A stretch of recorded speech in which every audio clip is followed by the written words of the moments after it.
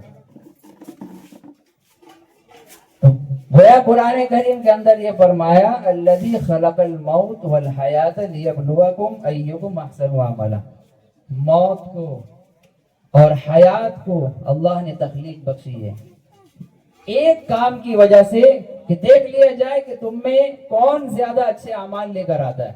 ایکم احسن عملا, کون زیادہ اچھے اعمال لے کر آتا ہے ہمارے پاس. لہذا ہمیں اس بات کے اوپر غور کرنا چاہیے کہ ہم اپنی زندگی کیسے گزار رہے ہیں, ہم کر کیا رہے ہیں. اچھا, جب نماز, روزہ, ذکر و اذکار سب چیز کر رہے ہیں تو اسلام کی جو بنیاد ہے 5 چیزیں, بنیاد اسلام علی خمس, 5 چیزیں اسلام کی بنیاد ہے جسے کہا گیا کہ یہ پیلر ہے. عمارت تعمیر کی جاتی ہے تو بغیر پیلر کے عمارت کا کھڑا رہنا یہ ناممکن. پیلر نہیں ہے تو عمارت گر جائے گی آپ کی. اور اگر آپ نے پیلر دے دی ہے اور اس کی بنیاد رکھ دی ہے تو آپ اس کے اوپر 2 منزل, 3 منزل, 4, 5, 6, ہر ایک 10 منزل بھی آپ کھڑا کر سکتے ہیں. تو یہ اسلام کی بنیاد ہے 5 چیزیں. اگر ہم نماز نہیں پڑھتے ہیں اور سوچتے ہیں کہ اللہ بڑا غفور الرحیم ہے اور اللہ تبارک و تعالی معاف کرنے والے ہیں تو یہ ہماری غلط فہمی ہے. یقیناً اللہ تبارک و تعالی معاف کرنے والے ہیں, لیکن ہم اپنی ذات کی گارنٹی کیسے لے سکتے ہیں؟ ہم اپنے بارے میں یہ فیصلہ کیسے کر سکتے ہیں کہ ہم دنیا میں عیش و آرام کے ساتھ زندگی گزاریں گے اور اپنی منمانی زندگی گزاریں گے, اللہ ہمیں معاف کر دیں گے؟ ایسا تو کہیں پہ بھی آیا نہیں. بلکہ نماز چھوڑنے والے پہ وعید ہے, زکوٰۃ نہ دینے والے پہ وعید ہے, حج فرض ادا نہ کرنے والے پہ وعید ہے, اسی طرح رمضان آئے روزہ نہ رکھے تو اس کے اوپر وعید ہے. تو ہمیں اس کی اجازت نہیں ہے کہ ہم اس بات کا فیصلہ کر لیں کہ اللہ تعالی ہمیں معاف کرنے والے ہیں, لہذا ٹینشن نہیں, نمازیں مت پڑھو, رمضان آئے تو روزے مت رکھو, حج اگر فرض ہو جائے تو نہ کرو. یہ ہمیں اس بات کی اجازت نہیں. اچھا, ایک آدمی ہے, ایک واقعہ ہے, اب پتہ نہیں اس واقعے کی حقیقت ہے بھی یا نہیں, لیکن عبرتناک ہے. ایک آدمی کی ملاقات ہو گئی حضرت اسرائیل علیہ السلام سے, بہت پرانی بات ہے, یعنی جو موت کا فرشتہ ہے اس سے ملاقات ہو گئی اور کہا کہ آپ تو کسی کی بھی پاس آ جاتے ہیں اور کوئی نوٹس نہیں دیتے, کوئی ریمائنڈر نہیں دیتے, کچھ بتاتے ہی نہیں ہیں کہ بھائی میں آنے والا ہوں, آپ تیاری کر لیں.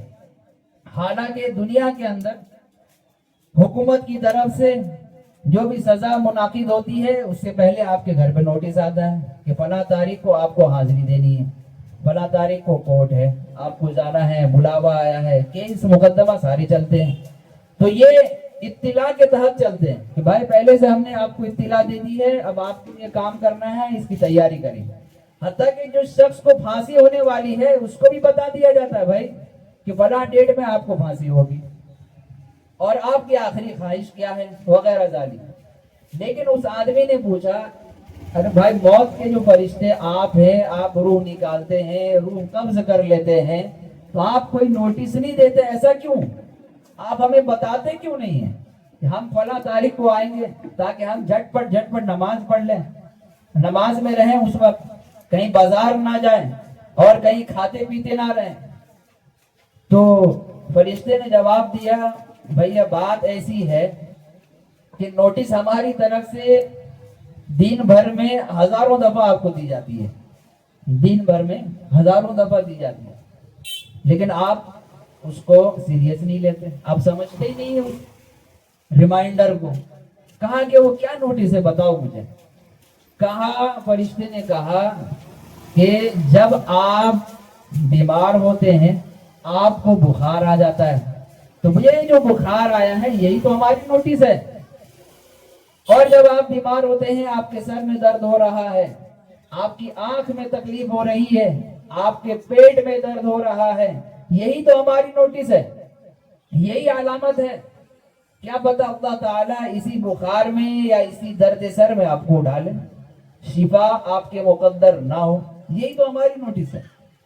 اور اسی طرح دوسری علامت بتائی، چلو ٹھیک ہے، ایک انسان کی عمر گزر گئی، 40 سال کا وہ ہو گیا، اب دھیرے دھیرے دھیرے اس کے سروں کے اوپر سفید بال آنا شروع ہو گئے.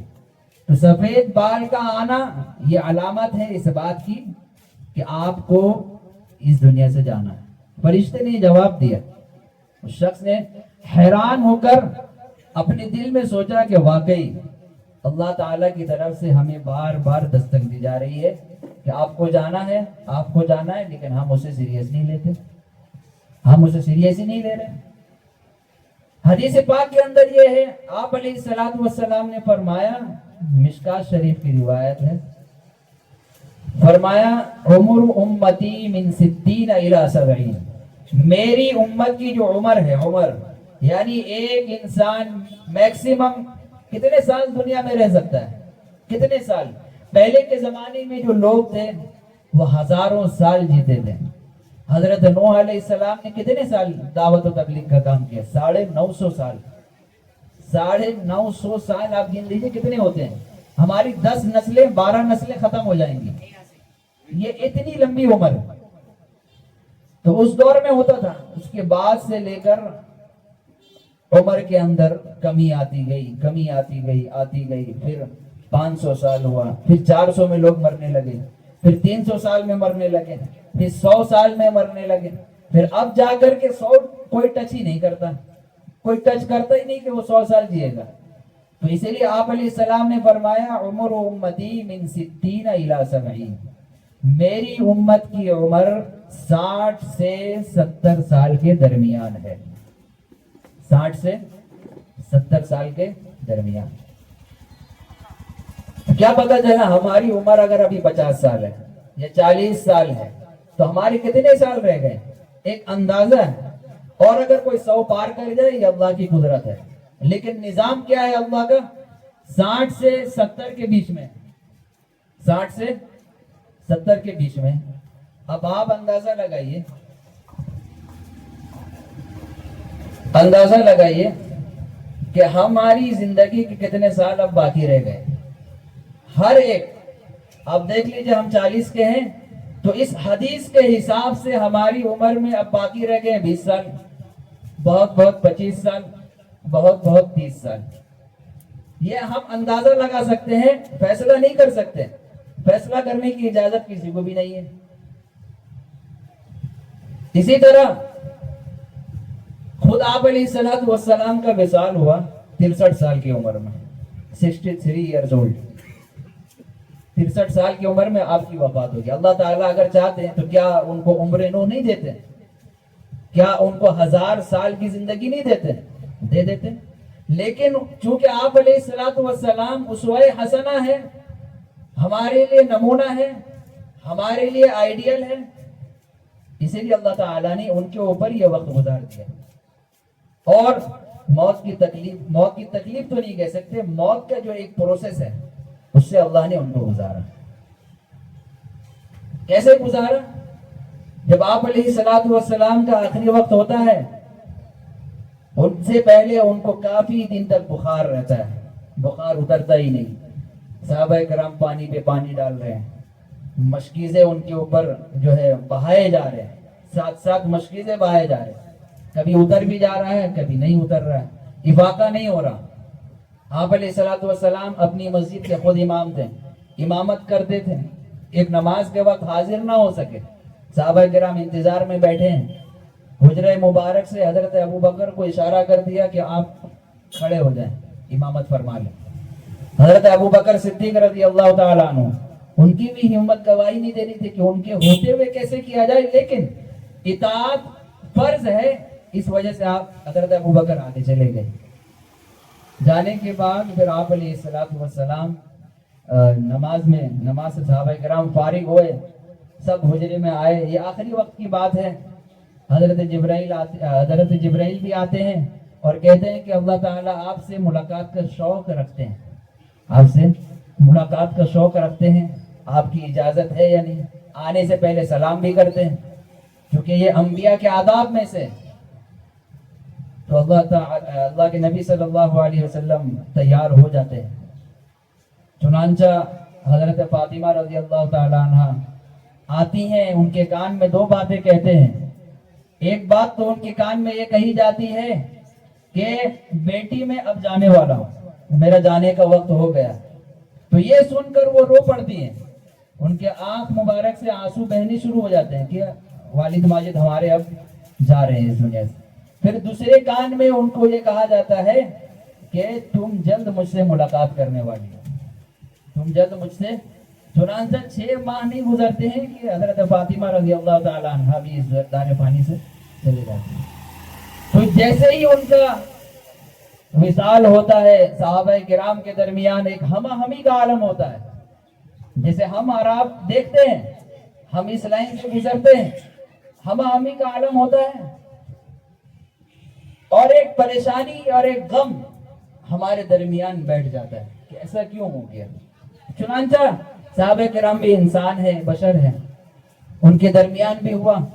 بعض نے انکار کیا کہ نہیں, ایسا نہیں ہو سکتا, وہ جا نہیں سکتے. حضرت عمر رضی اللہ تعالیٰ عنہ کے بارے میں آتا ہے, کیونکہ یہ بہت جلالی صحابی تھے.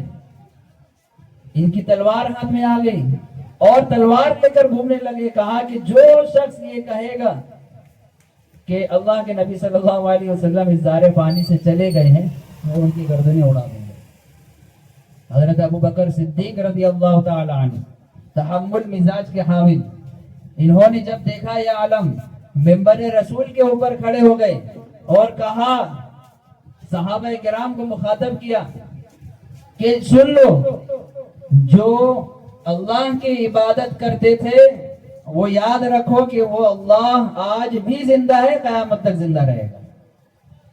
اور جو نبی کی عبادت کرتے تو یاد رکھو فَإِنَّ مُحَمَّدًا قَدْ مَاتَ, یقیناً آپ علیہ الصلوۃ والسلام وفات پا گئے ہیں. صبر دیا اور آیت پڑھی وَمَا مُحَمَّدٌ إِلَّا رَسُولٌ قَدْ خَلَتْ مِن قَبْلِهِ الرُّسُلُ, کہ اللہ محمد یہ تو ایک رسول ہے. قَدْ خَلَتْ مِن قَبْلِهِ الرُّسُلُ, اس سے پہلے بھی جتنے رسول آئے ہیں وہ تمام کے تمام چلے گئے ہیں. اللہ کا یہ نظام ہے, اللہ کا یہ قانون ہے, یہ قانون ہے, جانا ہے. تو اللہ تبارک و تعالی نے ہمیں یہاں جو بھیجا ہے اس کے اوپر اللہ نے صبر کے اوپر بہت بڑی نعمت رکھی ہے. قرآن کریم میں آیت ہے ما اصاب من مصیبت الا باذن اللہ, ما اصاب من مصیبت فی الارض ولا فی انفسکم الا فی کتاب, کہ انسان کو جو بھی تکلیف پہنچتی ہے, تکلیف کے اندر ہر ایک چیز داخل ہے. کھانے پینے کی تکلیف ہے, پیسہ نہیں ہے, کھانا نہیں مل رہا ہے, بیماری کی تکلیف ہے, ہر وقت انسان پریشان رہتا ہے. اسی طرح موت حیات کا مسئلہ ہے, گھر میں کسی کا انتقال ہو گیا ہے, یہ بھی ایک پریشانی ہے. اس کی تفسیر کے اندر علماء نے یہ تمام باتیں لکھی ہیں اور آگے یہ کہا کہ یہ تمام کام اللہ کے کھاتے میں لکھا جا چکا ہے. الا باذن اللہ, یہ تمام کام ہوں گے اللہ کے حکم سے. ہمیں پریشانی بھی آئے گی, ہمیں رزق کی تنگی بھی ہوگی, ہمیں پیسے کے لیے ٹانا ٹونی بھی ہوگی, جیب میں کبھی ہے کبھی نہیں ہے, یہ ہر انسان کے ساتھ ہے. ہمیں بخار بھی آئے گا, ہمیں پیٹ کی بیماری بھی ہمیں لگے گی, درد, سر میں درد بھی ہوگا. اسی طرح ہمارا انتقال بھی ہوگا. انتقال کا مطلب یہ ہے کہ ایک دنیا سے, ایک عالم سے دوسرے عالم میں قدم رکھنا, بس اس کا اتنا ہی معنی ہے. انتقال کہتے ہیں منتقل ہونا, چینج کرنا, تبدیل, ایک جگہ سے دوسری جگہ جانا. ہم جب کہتے ہیں کسی کا انتقال ہو گیا, مطلب یہ ہے کہ عالم دنیا سے عالم برزخ وہ چلا گیا. اس کو فنا ہونا نہیں ہے, فنا کا یہ مطلب نہیں ہے. اچھا, انسان کے علاوہ جتنے حیوان ہیں, جانور ہیں, گائے ہے, بیل ہے, بکری ہے, ان کا معاملہ یہ ہوگا کہ یہ دنیا تک ان کا معاملہ ہے. یہ جب مر جائیں گے, جانور جب مر جائیں گے, تو آخرت میں ان کو واپس اٹھایا بھی نہیں جائے گا, زندہ بھی نہیں کیا جائے گا. صرف اللہ تبارک و تعالیٰ ایک مرتبہ ان تمام جانوروں کو زندہ کریں گے, اور کرنے کے بعد میزان عدل قائم کریں گے. قائم کرنے کے بعد انصاف کا معاملہ ہوگا. مثلا کوئی سینگ والا جانور ہے, اس نے بے سینگ والے جانور کو اگر مار دیا ہے, تو اللہ تبارک و تعالیٰ بے سینگ کو سینگ عطا کریں گے اور کہیں گے تو اس کو مار. جب ان کے درمیان انصاف ہو جائے گا, اللہ تعالیٰ ان کو مٹی بنا دیں گے, ختم کر دیں گے. ان کا اور دوسرا کوئی معاملہ ہی نہیں ہے. لیکن انسان اور جنات ایسے ہیں, اگر یہ پیدا ہو گئے ہیں تو ان کا کوئی فنا ہونے کا کوئی حساب نہیں ہے. دنیا سے تو چلے جائیں گے, لیکن آخرت میں قدم رکھ دیں گے. ایسا نہیں کہ آخرت میں پھر موت آئے گی, ایسا نہیں ہے. اب ان کا حساب کتاب چلے گا. اب اس کے اوپر کوئی زوال نہیں ہے. دنیا سے جانے کے بعد کوئی زوال ہی نہیں ہے اس ذات کے اوپر, اس انسان کے اوپر. اب اس کا حساب کتاب چلے گا. اچھا ہے تو جنت میں جائے گا, اور اگر برا ہے تو اس کا ٹھکانہ جہنم ہے. جیسے کہ قرآن کریم صاف طور پہ کہتا ہے, ان الذین آمنوا وعملوا الصالحات لہم جنات النعیم. ایمان لائے, اچھے عمل کیے. ایمان لانے کے ساتھ اچھے عمل کو اللہ نے شرط کر دیا ہے. خالی ایمان لانا یہ ہمارے لیے نجات کا ذریعہ نہیں. خالی ایمان لانا, بھائی ہم اللہ کو مانتے ہیں, کتابوں کو مانتے ہیں, لیکن مسجدوں کو نہیں آتے ہیں. اذان کی آواز ہم سنتے ہیں, ہم مانتے ہیں کہ اللہ کے لیے پکارا جا رہا ہے, ہم جاتے نہیں. کیوں جائیں گے ہم؟ چلو نہیں جاتے ہیں, گھر پہ پڑھیں, نہیں پڑھیں گے. اسے کہتے ہیں خالص ایمان لانا. آپ ایمان تو لائیں, جنت ملے گی. حدیث پاک میں یہ بھی ہے کہ جو من قال لا الہ الا اللہ دخل الجنہ, جو صرف اتنا کہہ دینا کہ اللہ کے سوا کوئی معبود نہیں ہے, وہ جنت میں ضرور داخل ہوگا. لیکن اس سے پہلے کچھ پروسیس ہے, اس کا حساب کتاب ہوگا, اس کی جو سزا ہے وہ اللہ تعالیٰ اس کو دیں گے. معاملات کلیئر ہوں گے پھر نکالا جائے گا. اور ایسا نہیں ہے ہم سوچتے ہیں چلو 20 سال ہم نے عیاشی کی ہے تو 20 سال ہی صرف سزا کاٹیں گے. نہیں, قیامت کا دن, آخرت کا ایک دن 50,000 سال کے برابر ہے. ایک دن 50,000 سال کے برابر ہے. اگر ہم یہاں 50 سال ہم عیاشی کر کے گئے ہیں تو آپ حساب لگائیے, کیلکولیٹر کھول لیجیے, اپنا حساب ماریے. ایک دن 50,000 ملٹیپلائی کیجیے اس کو 50 سال میں, دیکھیے کتنے دن بنتے ہیں. تو ہم اپنی گارنٹی تھوڑی لے سکتے ہیں. اللہ تبارک و تعالیٰ نے پورا نظام بنایا ہے. اور آخرت میں اللہ کے نبی صلی اللہ علیہ وسلم چند مخصوص لوگوں کی سفارش بھی کریں گے. سفارش کا حق دیا جائے گا کہ آپ کن لوگوں کی سفارش کرنا چاہتے ہیں, سفارش کریں. اور اگر ہم نے دنیا کے اندر ایسے کام کیے ہیں, حرام کمائی سے کھایا ہے, سود کا کام کیا ہے, یہ حدیث پاک کے اندر ہے, سود کا کام کیا ہے, تو اللہ کے نبی فرماتے ہیں ایسے لوگوں کا انجام مع فرعون و حامان و قارون. ایسے لوگوں کا انجام کیا ہوگا؟ فرعون کے ساتھ ہوگا, قارون کے ساتھ ہوگا, اور حامان کے ساتھ ہوگا. یہ وہ بدبخت ہے جنہوں نے دنیا کے اندر جنت والی زندگی گزاری ہے. دنیا کے اندر جنت والی زندگی. فرعون نے کم بادشاہت کی ہے, پوری زندگی اس نے اپنے آپ کو خدا بنا دیا. انا ربکم الاعلی, انا رب, یہ ان کا دعویٰ تھا کہ میں سب سے بڑا پالنہار ہوں, میں, لہذا مجھے پوجو. انہی کے دور میں حضرت موسیٰ علیہ السلام آئے ان کو ٹھیک کرنے کے لیے, اور اللہ نے کہا اذهبا الی فرعون انہ طغی. حضرت موسیٰ, حضرت ہارون, ان دونوں کو حکم ہو کہ آپ جائیے. کہاں جائیے؟ الی فرعون, فرعون کی طرف جائیے. انہ طغی, یقیناً انہوں نے بہت بڑی سرکشی کی ہے پوری دنیا کے اندر, دھوم مچا دیا ہے. فقولا لہ قولا لینا لعلہ یتذکر او یخشی. اور جانے کے بعد ڈانٹ ڈپٹ نہیں کرنا, کیا کر رہے ہو تم, کیوں خدائی کا دعویٰ کر رہے ہو, نہیں, بلکہ فرمایا نرمی سے بات کرنا ہے. دعوت و تبلیغ کا بھی یہی اصول ہے, نرمی سے پیغام پہنچانا ہے. قولا لینا, نرم گفتگو کرنا ہے. لعلہ یتذکر, شاید کہ وہ نصیحت پکڑ لے, ان کے دل پگھل جائے. اور وہ آپ کی بات مان لیں اور یہ سارے برے کام وہ چھوڑ دیں. او یخشا, یا وہ اللہ سے ڈرنے لگ جائے, ان کے دل میں خوف پیدا ہو جائے, ان کے دل میں خوف. اور اسی طرح قارون تھا, انہوں نے دنیا کے اندر جنت بنائی تھی, ایک ایسا محل تیار کیا تھا سونا اور زیورات سے, اتنا عالی شان محل تیار کیا جس کی قیمت آج ہم اس کی قیمت کا حساب نہیں لگا سکتے. ایسا محل تیار کیا تھا, لیکن اس میں قدم رکھنے سے پہلے ہی اس دنیا سے چلا گیا. ایسے ایسے لوگ تھے. تو حدیث پاک کے اندر یہ فرمایا گیا کہ دنیا کے اندر جو عیاشی کر رہے ہیں اور یہاں وہاں سے ایسی کمائی خود بھی کھا رہے ہیں, گھر والوں کو بھی کھلا رہے ہیں, ایسے بھی لوگ ہوتے ہیں دنیا میں. حلال کمائی بہت کم, نہ کے برابر ہے. یا اگر تجارت کر رہے ہیں اس میں جھوٹ بول رہے ہیں, دھوکہ دے رہے ہیں, غداری کر رہے ہیں, تو یہ کمائی بھی ہمارے لیے مشکوک ہے. ہمیں پتہ نہیں چلتا, یہ بہت باریک سا چیز ہے, وہ ہمیں پتہ نہیں چلتا کہ ہمارے ساتھ کیا ہو رہا ہے. ہم تو دیکھ رہے ہیں بھائی, ہم تو نماز بھی پڑھ رہے ہیں, قرآن بھی پڑھ رہے ہیں, جماعت میں بھی جا رہے ہیں اور ذکر کی مجلس میں بیٹھ رہے ہیں, لیکن ہمارے ذہن سے یہ نکل گیا کہ ہم اپنی تجارت میں ایسے کام بھی کر رہے ہیں جس سے ہماری کمائی جو ہے مشکوک بن رہی ہے, اور وہ لقمہ ہم اپنے پیٹ میں ڈال رہے ہیں, گویا کہ ہم اپنے پیٹ میں آگ کا انگارہ ڈال رہے ہیں, اور وہی لقمہ ہم اپنے نیک صالح اولاد کو بھی کھلا رہے ہیں, اپنے گھر والوں کو کھلا رہے ہیں. یہ بہت باریک سی غلطی ہے جو ہم نہیں سمجھ سکتے. بات یہ چل رہی تھی کہ یہ اتنی باریک غلطی ہے جس سے ہم اور آپ نہ آشنا ہے, نہ واقف ہے. تو یہ ایک بات ہو گئی. اسی طرح اللہ تبارک و تعالی انہوں نے, اللہ کے نبی صلی اللہ علیہ وسلم نے جتنے بھی ارشادات فرمائے ہیں ان تمام کا خلاصہ یہ ہے کہ بالآخر ہمیں اس دنیا سے جانا ہے. دوسری بات یہ ہے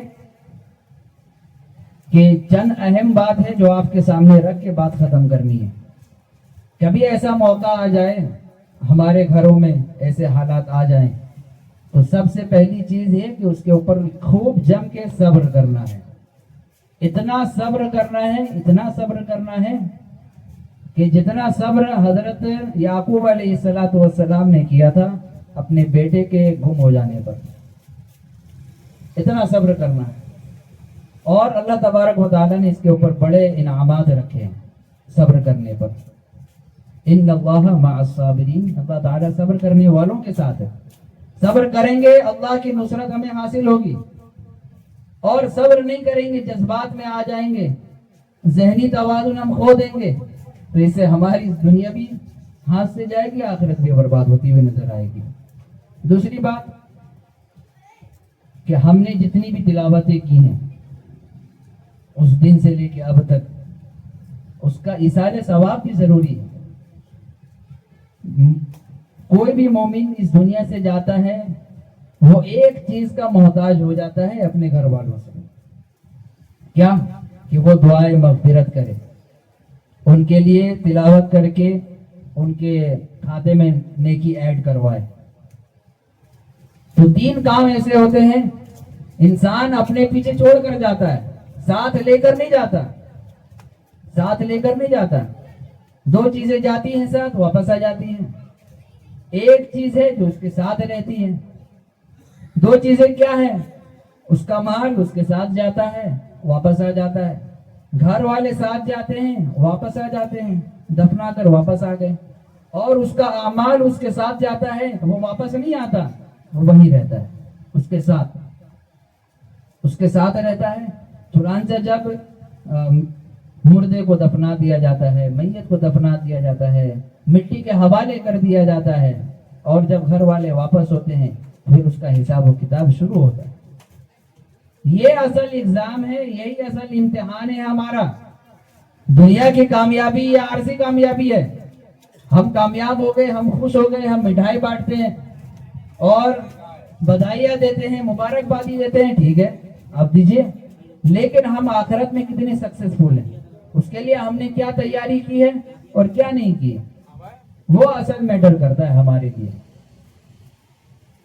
تو حدیث پاک کے اندر یہ فرمایا گیا کہ ہم ایسے لوگوں کو بھی ثواب بھجوا سکتے ہیں. ایک تو یہ ہے کہ وہ اپنے پیچھے نیک صالح اولاد چھوڑ کر جائے جو ان کے لیے دعائیں مغفرت کرے. ولد صالح، جو ان کے لیے کیا کرے؟ دعائیں مغفرت کرے، یا ان کے لیے دعائیں مانگے، تلاوت کرے.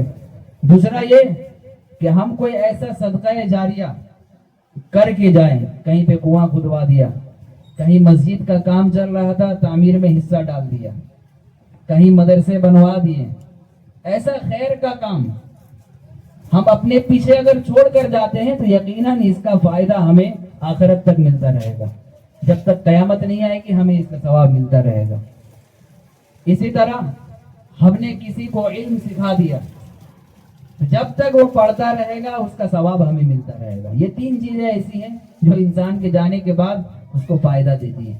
باقی جتنی بھی چیزیں ہیں، ہماری گاڑی ہے، ہمارا گھر ہے، ہمارا مکان ہے، دکان ہے، ہمارے رشتہ دار ہیں، ہماری دولتیں ہیں، خزانہ ہے، یہ تمام چیزیں دنیا میں ادھر ادھر ہو جائیں گی، کسی کے ہاتھ نہیں آئیں گی.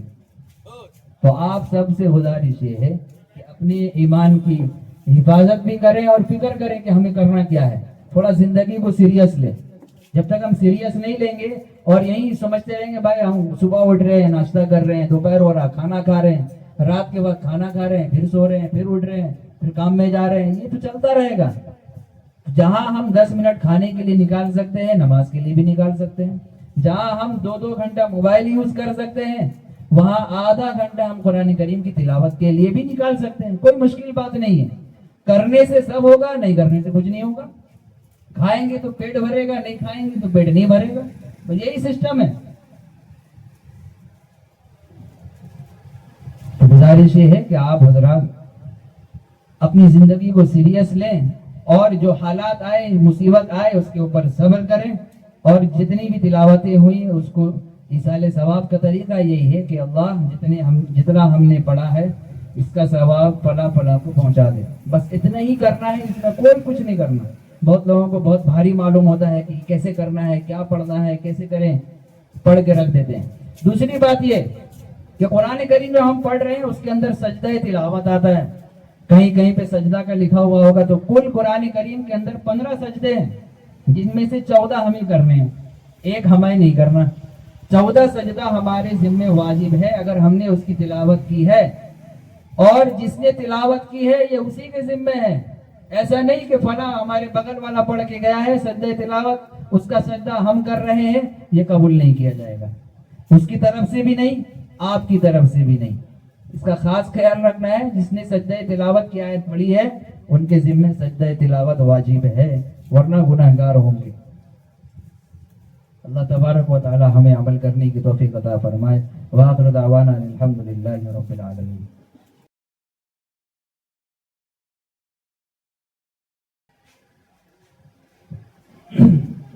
خلاصہ کے طور پہ سبق کو واپس دہرا لیتے ہیں کہ قرآن کریم میں اللہ تعالیٰ فرماتے ہیں افحسبتم انما خلقناکم عبثا.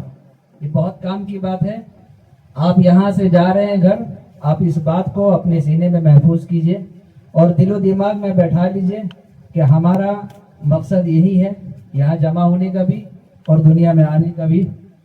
اللہ نے فرمایا کہ ہم نے تم کو جو پیدا کیا ہے تو کیا تم یہ گمان کرتے ہو کہ ہم نے ایسے ہی پیدا کر دیا؟ کیا تم یہ گمان کرتے ہو کہ ہم نے تم کو عبثاً ایسے ہی بیکار پیدا کر دیا؟ وَأَنَّكُمْ إِلَيْنَا لَا تُرْجَعُونَ، اور تم یہ گمان کرتے ہو کہ ہمارے پاس لوٹائے نہیں جاؤ گے. یہ کیوں کہا پتہ ہے؟ کیونکہ کافروں کا یہ عقیدہ ہے أَإِذَا كُنَّا عِظَامًا نَخِرًا. کافروں کا یہ عقیدہ ہے کہ اگر ہم مر جاتے ہیں تو ہم کو واپس اٹھایا نہیں جائے گا. کیا کہتے ہیں؟ ہم کو واپس اٹھایا نہیں جائے گا. ان کا یہ گمان تھا. اسی کو توڑ دیا اللہ نے. اِذَا مِتْنَا وَكُنَّا تُرَابًا، کیا جب ہم مٹی ہو جائیں گے اور مر جائیں گے، أَإِنَّا لَمَبْعُوثُونَ، دوبارہ اٹھائے جائیں گے. یہ ان کا یہ تھا، دوبارہ اٹھائے جائیں گے. اللہ نے کہا جی ہاں، اٹھائے بھی جائیں گے اور ہمارے پاس لائے بھی جائیں گے. ہر ایک طرح کے لوگوں کو لایا جائے گا. جو ایمان لائے وہ بھی، جو نہیں لائے وہ بھی، اور جو ایمان لا کر عمل نہیں کیے وہ بھی، ہر ایک طرح کے لوگ حاضر ہوں گے. اس دن فیصلہ ہوگا کہ ان کی جماعت کون سی ہے، ان کی جماعت کون سی ہے. المرء مع من احب الیہ، یہ حدیث پاک ہے کہ انسان قیامت کے دن اس کے ساتھ ہوگا جس سے وہ محبت کرتا تھا دنیا میں. محبت سے کیا مراد؟ ایک وہ والی محبت نہیں لڑکا لڑکی والی. محبت سے مراد یہ ہے جس سے ہم عقیدت رکھتے تھے دل میں. دنیا کے اندر ہم نے فلاں فلم اسٹار سے عقیدت رکھی ہے کہ یہ ہمارا رول ماڈل ہے، یہ سپر اسٹار ہے، ہم اس کو فالو کر رہے ہیں. وہ بال کیسے کٹا رہا ہے ہم ویسے بال کٹا رہے ہیں. سائڈ کا پورا منڈا دیا، بیچ میں اٹھا کے رکھ دیا. کس کی نقالی کی جا رہی ہے؟ فلاں اسٹار کی، سپر اسٹار جو بھی ہے. ہم دنیا میں کسی کرکٹر والوں سے محبت کرتے ہیں، کرکٹ کھیلتے ہیں، کھلاڑی ہیں، ان سے لوگ بہت محبت کرتے ہیں، ان کی نقالی کرتے ہیں. دنیا کے اندر ہم ایسے لوگوں کو فالو کرتے ہیں جن سے ہم محبت کرتے ہیں. تو یہی کہا گیا کہ قیامت کے دن وہ انہی کے ساتھ ہوں گے. بھائی تم سپر اسٹار سے محبت کرتے تھے، چلو ایک طرف ہو جاؤ. آپ کھلاڑی سے محبت کرتے تھے، ایک طرف ہو جاؤ. آپ فلاں انسان سے محبت کرتے تھے، ان کو فالو کرتے تھے، ان کے چال چلن کو، ان کے کھانے پینے کو، ان کے لباس کو بھی فالو کر رہے ہیں. بھائی وہ پھٹا ہوا جینس پہن رہا، ہم بھی پہن رہے ہیں. کیوں؟ فلاں مووی میں ہم نے دیکھا تھا اس ہیرو کو، وہ پہنتا ہے، وہ بھی ہم پہن رہے ہیں. تو قیامت کے دن یہ سارا چٹا ہمارا کھلے گا اور اللہ تعالیٰ انہی کے ساتھ ہم کو کھڑا کریں گے. اور اگر کوئی انسان دنیا میں صحابہ کرام سے محبت کرتا ہے، اللہ کے نبی سے محبت کرتا ہے، ان کے لباس کو فالو کیا، ان کے کھانے پینے کے اسٹائل کو فالو کیا، ان کے لائف اسٹائل کو فالو کیا، ان کی زندگی کو اپنی زندگی بنا لی، اللہ تعالیٰ ہمیں قیامت کے دن مع الصدیقین والشہداء والصالحین، سچوں کے ساتھ، شہیدوں کے ساتھ، انبیاء کے ساتھ، صحابہ کرام کے ساتھ کھڑا کرے گا اللہ تعالیٰ. یہ اللہ کا فیصلہ ہے. ہم چاہے اس کو سیریس لیں، چاہے مذاق میں اڑا دیں. بھائی یہ کہنی سننے کی بات ہے، ختم کرو. یہ اگلوں کی کہانی ہے. ایسا کفار کہتے تھے. کیا کہتے تھے؟ وَيَقُولُونَ مَتَىٰ هَٰذَا الْوَعْدُ. جب عذاب سنایا جاتا تھا ان کو کہ بھائی ایسا ہونے والا ہے، وہ کہتے تھے کہ کیا عذاب بھی ہوگا ہم لوگوں کو؟ ہٹاؤ، یہ تو اگلوں کی کہانی ہے، اساطیر الاولین، قصہ کہانی ہے یہ. تو یہ آپ کے اوپر ہے، آپ اس کو سیریس لیں یہاں سے جانے کے بعد، یا آپ اس کو مذاق میں اڑا دیں. ہمارا کام ہے پیغام پہنچانا. بس گزارش یہ ہے کہ ہمارا جو مقصد ہے اس دنیا میں آنے کا، بس وہ ہم کو پورا کرنا ہے. کھانا پینا ہوتا رہے گا، اس کا ذمہ اللہ نے لے لیا نا.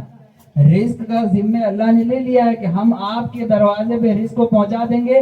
آپ کا کام ہے عبادت کرنا. ہم آپ کو گھسیٹ کے مسجد میں نہیں لائیں گے، ہم آپ کو گھسیٹ کے مصلی کے اوپر نہیں چڑھائیں گے. یہ آپ اپنی مرضی سے کریں گے تو ہوگا، نہیں کریں گے تو نہیں ہوگا. رزق کا ذمہ اللہ نے اپنے اختیار میں لے لیا ہے. اس کے لیے پریشان ہونے کی ضرورت نہیں ہے. پریشان اگر ہونا ہے تو اپنے اعمال کے لیے ہونا ہے، اپنے اعمال کے لیے. ہم کام میں جا رہے ہیں، ٹھیک ہے، اذان ہوگی، نماز پڑھیں گے، اسی کے اوپر بات چل رہی ہے تب سے. اصل مقصد ہی یہی ہے دنیا میں آنے کا. اللہ کے نبی صلی اللہ علیہ وسلم جب جا رہے تھے، آخری مرحلہ ان کا چل رہا ہے، خطبے دے رہے ہیں کھڑے ہو کر کہ میرے جانے کے بعد تم دو چیزوں کو مضبوطی سے پکڑنا. میں نے تمہارے درمیان دو چیزیں چھوڑی ہیں. دو چیزیں یعنی ایک کتاب اللہ اور ایک سنت رسول اللہ.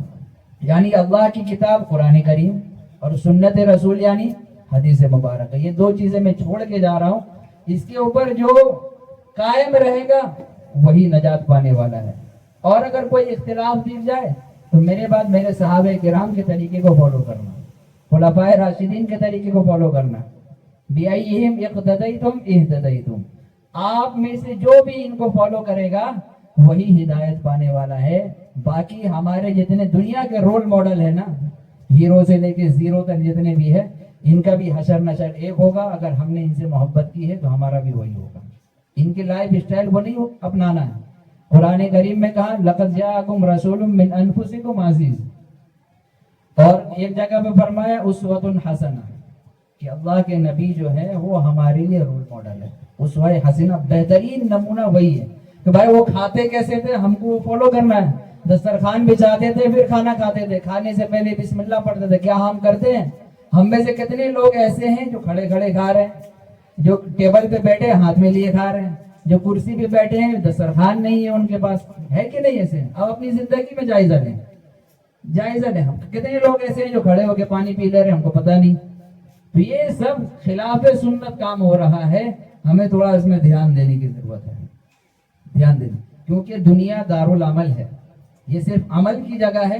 یہاں فیصلہ نہیں ہوگا, یا نہ آپ کو سزا دی جائے گی, نہ یہاں بدلہ ملے گا, کیونکہ یہ ہماری نظروں سے غائب ہے. مثال کے طور پر آپ بائک چلا رہے ہیں, آپ کے سر پہ ہیلمٹ نہیں ہے, لیکن حکومت کا قانون کیا ہے کہ آپ کے موبائل میں میسج آئے گا, آپ کے نام پہ ایک کیس بن جائے گا, 500 روپے آپ کو دنڈ بھرنا ہے, یہ سزا کے طور پر ہے. تو ہم کیا کرتے ہیں بھائی, مین روڈ پہ جا رہے ہیں تو ہیلمٹ پابندی سے لیتے ہیں. نہیں بھائی, اگر ہم نہیں لیں گے تو ہمارے نام پہ کیا ہوگا؟ یہ ایک ڈر ہمارے دلوں میں بیٹھا ہے. کیوں؟ کیونکہ اس کے انجام کو ہم اپنی آنکھوں سے دیکھ بھی رہے ہیں, اور اس سے دو چار بھی ہو رہے ہیں. ہو رہے ہیں کہ نہیں؟ اس سے دو چار ہو رہے ہیں بھائی, دیکھا. لیکن آخرت کی سزا کو ہم اپنی آنکھوں سے نہیں دیکھ رہے, اسی لیے ہم اس کو سیریس نہیں لیتے. صحیح بات یہی ہے. اگر ایسا ہو جائے, اللہ کی طرف سے یہ نظام بن جائے کہ بھائی جو آدمی ایک ٹائم کی بھی نماز چھوڑے گا, ہم اس کو ایسی سزا دیں گے, جسمانی طور پہ کچھ بھی, ایسا کوئی نظام بن جائے تو الحمدللہ پوری دنیا کے لوگ نماز پڑھتے ہو جائیں گے. ایسا ہی ہے.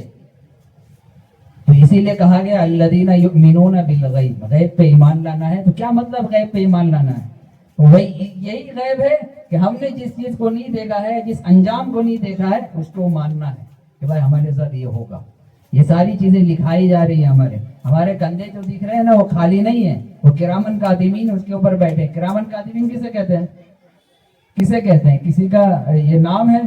نہیں, یہ دو فرشتے اللہ نے متعین کیے ہیں. کرامن کے مطلب ہوتے ہیں معزز, مقدس, اور کاتبین کے مطلب ہوتے ہیں لکھنے والے. یعنی دو معزز فرشتے لکھ رہے ہیں. یعلمون ما تفعلون, آپ جو کچھ کر رہے ہیں وہ جانتے ہیں. تو ان کو لگا دیا گیا, ہمارا سارا ایک ریکارڈ بن رہا ہے. وہ قیامت کے دن ہمیں ہاتھ میں دیا جائے گا. فَأَمَّا مَنْ أُوتِيَ كِتَابَهُ بِيَمِينِهِ, کسی کو دائیں ہاتھ میں دیا جائے گا. فَيَقُولُ هَاؤُمُ اقْرَءُوا كِتَابِيَهْ, وہ کیا کہے گا پتہ ہے؟ دائیں ہاتھ میں نامہ اعمال لے کر اپنے رشتہ داروں کو دکھائے گا, آؤ قریب آؤ, قریب آؤ, دیکھو یہ میرے ہاتھ میں میرا نامہ اعمال ہے, میں بہت خوش ہوں. آج قرآن کریم بیان کرے اُمُ اقْرَءُوا كِتَابِيَهْ. اور جس کے بائیں ہاتھ میں نامہ اعمال آیا, وہ کہے گا فَيَقُولُ يَا لَيْتَنِي لَمْ أُوتَ كِتَابِيَهْ, یہ کاش یہ کتاب لکھی ہی نہ جاتی, میرا ریکارڈ ہی نہ ہوتا. عمل بائیں ہاتھ میں آئے گا, وہ غمگین ہوگا, وہ سر جھکا لے گا, ماتھا پکڑ لے گا. یہ چیزیں ہیں, بس اس کی فکر کرنی ہے ہمیں, تو کریں گے انشاءاللہ سب. آپ حضرات یہاں جتنے بھی, چاہے مرد ہوں چاہے عورتیں ہوں, آج عہد کیجئے اس مجلس میں کہ جو باتیں یہاں کہی گئی ہے اس کے اوپر عمل کریں گے. اور سب سے پہلی چیز, ہم اپنی نماز کے اوپر فوکس کریں گے. کیا کریں گے؟ اپنی نماز کے اوپر. بہت فری کام ہے, اس میں کوئی پیسہ تھوڑی لگتا ہے. ہم مسجد جا رہے ہیں تو ہمیں کوئی پیسہ دینا پڑ رہا ہے کسی کو. الحمدللہ مسجد میں اے سی تک لگی ہے آپ کی راحت کے لیے. پہلے کے زمانے میں نہ پنکھا تھا, نہ لائٹ تھی, نہ اے سی کا تو تصور ہی نہیں تھا. اور شدید گرمی, سعودی عرب کی جو گرمی ہے 60 ڈگری گرمی چلتی ہے ابھی بھی, اتنا کولر وولر کا انتظام کرنے کے باوجود. اس زمانے میں کچھ نہیں تھا, بس قدرتی ہوا چلی تو ہمیں تھوڑا ٹھنڈک مل گیا, راحت مل گئی, ورنہ کچھ نہیں, بدن جلتا تھا پورا. اور اس طرح سے فرش کا انتظام بھی نہیں تھا. نمازیں پڑھتے تھے تو کنکر کے اوپر پڑھتے تھے, کنکر ہٹاتے تھے, پھر سجدہ کرتے تھے, پھر اٹھتے تھے. یہ عالم تھا. اس عالم میں بھی اللہ کے نبی اور صحابہ کرام نے پوری رات نماز میں گزار دی ہے, بغیر پنکھا کے پڑھنے. آج ہمارا حال کیا ہے؟ اگر تراویح بھی پڑھتے ہیں, عید کی نماز بھی پڑھتے ہیں, تو بھائی اے سی کے نیچے پڑھنا ہے, گرمی لگ رہی, چلو یہاں وہاں نخرے ہیں. تو اللہ تعالیٰ عمل کی توفیق دے. آپ حضرات سب عہد کیجئے, کرتے ہیں عہد انشاءاللہ تو کم سے کم بولنا ہے. انشاءاللہ عہد کرتے ہیں کہ نماز کی پابندی اب کریں گے. ہو سکتا ہے ہمارا کون سا آخری عمل بھی اللہ تعالیٰ قبول کر لے. بھلے اتنے دن نہیں پڑھتے ہوئے آئے ہیں, اللہ تعالیٰ غفور الرحیم ہے, معاف کریں گے, لیکن اپنی گارنٹی خود نہیں لیں گے ہم. بھائی ایسے ہی چلے جائیں گے, کوئی بات نہیں, ہمارے پیچھے والے ہیں جو کرتے رہیں گے. کسی کے پاس اتنا ٹائم نہیں ہوتا زندگی میں.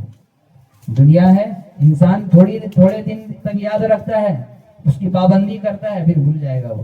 اللہ نے ایسا نظام میموری کے اندر بنا دیا ہے, نسیم منسیہ والا نظام ہے کہ تھوڑے دن بعد نسیان انسان کے اوپر طاری ہو جاتی ہے. یہ قدرت کا نظام ہے. ہمارے آبا و اجداد چلے گئے نا, دادا چلے گئے, کسی کے والد کو جاتے ہوئے 20 سال ہو گئے تو بھول گیا نا وہ کہ ابھی بھی روتے ہیں ان کے لیے بیٹھ کے. ایسا نہیں, کچھ دنوں تک غم تازہ ہے تو یاد ہے, اور 2-4 مہینے بعد انسان بھول جاتا ہے. تو عہد کیجئے, نماز بھی پڑھیں گے, حتی الامکان کبھی چھوٹ جائے وہ الگ چیز ہے, لیکن پابندی اس کی ہونی چاہیے.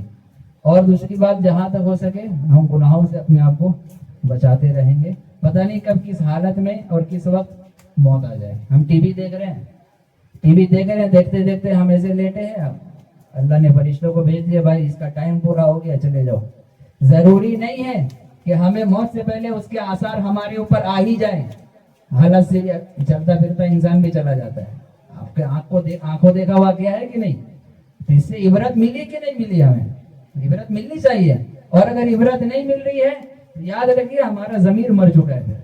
ہم اپنی زندگی کو بھی سیریس نہیں لے رہے ہیں اور اللہ کے نظام کو بھی سیریس نہیں سمجھ رہے, حق نہیں سمجھ رہے. تھوڑا سیریس ہونا ہوگا, ہوں گے انشاءاللہ. اللہ تعالیٰ عمل کی توفیق عطا فرمائے اور آپ کے یہاں جمع ہونے کو قبول فرمائے. اور آپ حضرات کا بہت بہت شکریہ کہ آپ نے یہاں بیٹھ کر اس مجلس کو رونق بخشی اور ہمارا تعاون کیا. تھوڑی سی دعا کر لیں گے, اس کے بعد اس مجلس کا اختتام ہو جائے گا. دعا کر لیں. ربنا آتنا في الدنيا حسنة وفي الآخرة حسنة وقنا عذاب النار. ربنا ظلمنا أنفسنا وإن لم تغفر لنا وترحمنا لنكونن من الخاسرين. لا إله إلا أنت سبحانك إني كنت من الظالمين ونجنا برحمتك من القوم الكافرين. ربنا هب لنا من أزواجنا وذرياتنا قرة أعين واجعلنا للمتقين إماما. رب اغفر وارحم وأنت خير الراحمين. رب اغفر وارحم وأنت خير الراحمين. لا إله إلا أنت سبحانك إني كنت من الظالمين ونجنا برحمتك من القوم الكافرين. رب اجعلني مقيم الصلاة ومن ذريتي ربنا وتقبل دعاء. ربنا اغفر لي ولوالدي وللمؤمنين يوم يقوم الحساب. ربنا آتنا في الدنيا حسنة وفي الآخرة حسنة وقنا عذاب النار.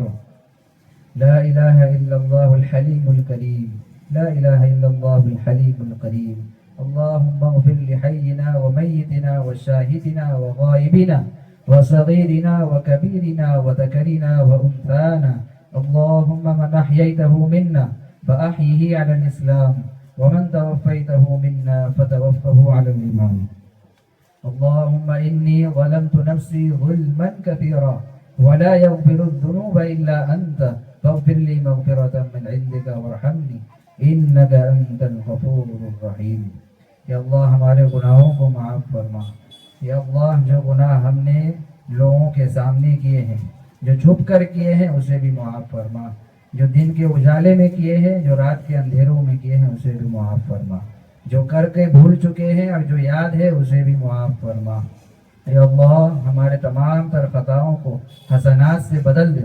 یا اللہ ہم نے دنیا میں زندگی ایسی نہیں گزاری جیسا کہ تیرا فرمان ہے, جیسا آپ نے آپ علیہ الصلوۃ والسلام کو پیغام دے کر بھیجا اس کے مطابق ہم نہیں گزار رہے ہیں. یا اللہ ہم غفلت میں جی رہے ہیں, ہم زندگی کو سیریس نہیں لے رہے ہیں. یا اللہ ہم نے تیرے نظام کے اوپر عمل نہیں کیا, قرآن کریم کا حق ادا نہیں کیا, حدیث پاک کے فرمان کے مطابق عمل نہیں کیا. یا اللہ ہمیں سیدھا راستہ دکھا. اہدنا الصراط المستقیم. یا اللہ ایسا راستہ جس کے اوپر آپ نے ان لوگوں کے اوپر انعام کیا ہے, نہ کہ ایسا راستہ جن کے اوپر آپ غضبناک ہوئے اور وہ گمراہ ہوئے. یا اللہ ایسے لوگوں سے ہماری حفاظت فرما. یا اللہ دیش کے حالات بہت خراب چل رہے ہیں. یا اللہ ہماری آزمائش کا وقت ہے. یا اللہ اس آزمائش میں ہمیں کامیابی عطا فرما. یا اللہ ہمیں 5 وقت نمازی بنا دے. یا اللہ ہمیں نماز پڑھنے کی توفیق عطا فرما. یا اللہ جو لوگ یہاں اس دنیا سے جا چکے ہیں اور جو 2 باپ بیٹے اس دنیا سے جا چکے ہیں, اور اسی طرح جن کے رشتہ دار میں جو لوگ بھی وفات پا چکے ہیں, ان کی قبر کو جنت کا باغ بنا دے. یا اللہ ان کے گناہوں کو معاف فرما دے. یا اللہ ان کی مغفرت فرما دے. قبر میں ان کے لیے آسانی کا معاملہ پیدا فرما. یا اللہ آخرت کے دردناک عذاب سے ان کی حفاظت فرما. یا اللہ جو لوگ زندہ ہیں ان کے رشتہ دار ہیں ان کو صبر جمیل عطا فرما. یا اللہ صبر کرنے کی توفیق عطا فرما. یا اللہ جو بے نمازی ہیں ان کو نماز پڑھنے کی توفیق عطا فرما. یا اللہ ہمیں ہدایت دے دے. یا اللہ ایسے راستے پہ چلا جس راستے پہ آپ علیہ الصلوۃ والسلام اور صحابہ کرام چل پڑے تھے. یا اللہ ان لوگوں کے راستے پہ نہ چلا جس راستے پہ فرعون، حامان، شداد، قارون یہ لوگ چل رہے تھے. انہوں نے انبیاء کرام کو بہت تکلیفیں دی اور تیرے دین کو مٹانے کی خاطر انہوں نے بہت سازشیں کی ہیں. ایسے لوگوں کے راستے سے ہم سب کی حفاظت فرما. یا اللہ اس مجلس میں بیٹھنے والوں کو قبول فرما. یا اللہ جو لوگ اس مجلس میں بیٹھے ہیں اور انہوں نے عہد کیا ہے ان کے عہد و پیمان کو اللہ حفاظت سے رکھ کر ان کی عہد و پیمان کو تکمیل تک پہنچا دے. یا اللہ ہم سب کو نمازی بنا دے. یا اللہ ہم سب کو نبی کا پکا سچا امتی بنا دے. یا اللہ قرآن کریم کی تلاوت کرنے والا بنا دے. یا اللہ جو کچھ مانگا ہے وہ بھی عطا فرما، جو مانگنے سے رہ گیا ہے وہ بھی عطا فرما. یا اللہ جتنی بھی تلاوتیں کی گئی ہیں ان تمام کا ثواب حضرت آدم علیہ السلام سے لے کر انبیاء کرام کے آخری نبی حضرت محمد صلی اللہ علیہ وسلم تک اور ان کے بعد سے ان کے صحابہ کرام سے لے کر جتنے بھی لوگ اس دنیا سے جا چکے ہیں ان تمام کی روح کو اس کا ثواب پہنچا دے. یا اللہ پڑھنے میں جو غلطی ہوئی اسے معاف فرما دے. یا اللہ ہمیں قرآن کریم کا حق ادا کرنے والا بنا دے. یا اللہ اس پورے محلے والوں کو ہدایت دے دے. یا اللہ اس پورے محلے والوں کو ہدایت دے دے. یا اللہ ہمارے اوپر جو آزمائش ہے اسے ہمیں کامیابی کے ساتھ گزرنے کی توفیق عطا فرما. اور یا اللہ ہم زیادہ آزمائش کے لائق نہیں ہیں. یا اللہ ہمارا امتحان نہ لے. یا اللہ جو بہتر ہو ہمارے لیے وہ مہیا فرما دے. یا اللہ جس میں ہمارے لیے ناکامی ہے اسے ہمارے سروں سے ٹال دے. یا اللہ قبر کی مشکلات کا سامنا نہ کرنا پڑے. یا اللہ ایسے حالات پیدا فرما دے. یا اللہ جو کچھ مانگا ہے وہ عطا فرما دے. حضرت محمد صلی اللہ علیہ وسلم کے صدقے طفیل ہمیں اپنی زندگی صحیح طریقے سے گزارنے کی توفیق عطا فرما دے. زندگی میں کسی کا محتاج نہ بنا اپنے سوا. یا اللہ قرآن و سنت کو مضبوطی سے پکڑنے کی توفیق عطا فرما. یا اللہ ہم سب کے اوپر سے اپنے غضب کو ہٹا لے. یا اللہ چاہے مرد ہو چاہے عورت ہو یا اللہ ان کی پریشانی دور فرما دے. یا اللہ جو بیمار ہیں ان کو صحت یاب فرما دے. ان کو شفائے کاملہ عاجلہ عطا فرما دے. یا اللہ جو قرض میں ڈوبے ہوئے ہیں ان کے لیے راہ نجات عطا فرما. یا اللہ جو غلط لائن میں لگے ہوئے ہیں اور حلال روزی سے بہت دور ہیں یا اللہ ان کے لیے حلال روزی کا دروازہ کھول دے. یا اللہ جو کچھ مانگا ہے عطا فرما دے. ربنا تقبل منا انك انت السميع العليم وتب علينا انك انت التواب الرحيم. سبحان ربك رب العزة عما يصفون وسلام على المرسلين والحمد لله رب العالمين.